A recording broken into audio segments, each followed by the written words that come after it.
कभी नक्सलवाद देश के लिए नासूर बना हुआ था, लेकिन 2014 में जब मोदी सरकार आई तो नक्सलियों की भी उल्टी गिनती शुरू हो गई। लाल आतंक धीरे धीरे खत्म होने लगा। केंद्र सरकार की योजनाओं से प्रभावित होकर कुछ नक्सलियों ने जहां सरेंडर करना शुरू कर दिया, वहीं उन नक्सलियों पर सुरक्षा बल बिजली बनकर टूटे जिन्होंने मुख्य धारा को छोड़कर हिंसा का रास्ता चुना और जो देश को खोखला करने के नापाक मंसूबे बना रहे थे।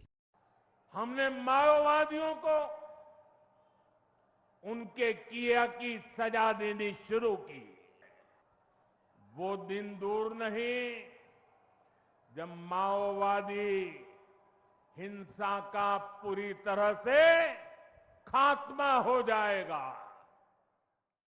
अगर आंकड़ों की बात की जाए तो 2014 से अब तक नक्सलियों से संबंधित घटनाओं में काफी कमी आई है। पहले देश के 11 राज्यों में नक्सलवाद फैला हुआ था, लेकिन बीते 11 वर्षों में यह सिमटकर केवल 3 जिलों तक रह गया है। हताहतों की संख्या 30 साल के सबसे निचले स्तर पर है। मार्च 2025 में बीजापुर में 50 नक्सलियों ने आत्मसमर्पण किया। सुकमा में 16 नक्सलियों को मार गिराया गया और कांकेर तथा बीजापुर में 22 नक्सलियों को मार गिराया गया। केवल वर्ष 2024 में 290 नक्सलियों को मार गिराया गया, 1090 को गिरफ्तार किया गया और 881 ने आत्मसमर्पण किया। वामपंथी उग्रवाद की हिंसा की घटनाओं में 2010 से 2024 तक 81% की कमी आई है। वर्ष 2024 में 928 और 2025 में अब तक 700 से अधिक नक्सली सरेंडर कर चुके हैं। सुरक्षा बलों की मृत्यु की संख्या में 2004 से 2014 के बीच 73% की कमी आई है। वर्ष 2004 से 2014 के बीच नागरिकों की मृत्यु की संख्या 4766 थी। 2014 से 2024 के बीच 70% की कमी के साथ 1495 रह गई है। नक्सल प्रभावित इलाकों में विकास पहुंचाने के लिए बजट में भी 300% की बढ़ोतरी की गई है। वर्ष 2014 से 2024 तक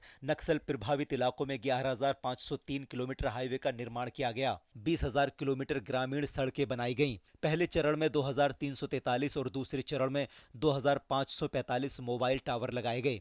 नक्सल प्रभावित इलाकों में गत 5 वर्षों में बैंकों की 1007 शाखाएं खोली गईं और 937 एटीएम शुरू किए गए। नक्सल प्रभावित इलाकों में गत 5 वर्षों में बैंकिंग सेवा से युक्त 5,731 डाकघर खोले गए। जवानों के रेस्क्यू और रिहैबिलिटेशन के लिए 6 हेलीपैड बनाए गए। गृह मंत्री अमित शाह ने बार बार कहा है कि लाल आतंक के खात्मे के लिए मोदी सरकार कटिबद्ध है और मार्च 2026 तक देश नक्सलियों से निजात हासिल कर लेगा। वामपंथी उग्रवाद की लड़ाई अब अपने अंतिम चरण में है, ऐसा हम कह सकते हैं। और मैं विश्वास के साथ आप सभी को बताना चाहता हूं कि 2026 मार्च तक आप सभी के सहयोग से ये देश दशकों पुरानी समस्या से मुक्ति पा लेगा। महाराष्ट्र के गढ़चिरौली जिले में नक्सलियों के गढ़ कहे जाने वाले अहेरी और गार्डेवाड़ा में पिछले दिनों 77 साल में पहली बार राज्य परिवहन की बस सेवा शुरू की गई। इस दौरान मुख्यमंत्री देवेंद्र फडणवीस ने कहा कि महाराष्ट्र जल्द ही नक्सल समस्या से मुक्त हो जाएगा। प्रधानमंत्री मोदी जी के नेतृत्व में भारत के गृह मंत्री अमित भाई शाह इन्होंने एक प्रण किया है कि मार्च 2026 तक हम देश को माओवाद से मुक्त करेंगे और उस दृष्टि से बहुत ही अच्छा काम चल रहा है। महाराष्ट्र ने तो पिछले 10 सालों में इस लड़ाई को अंतिम छोर तक लाकर छोड़ दिया है। देश से बहुत जल्द लाल आतंक का खात्मा होगा और 2047 तक विकसित राष्ट्र बनने का जो सपना देशवासियों ने देखा है वो पूरा होकर रहेगा।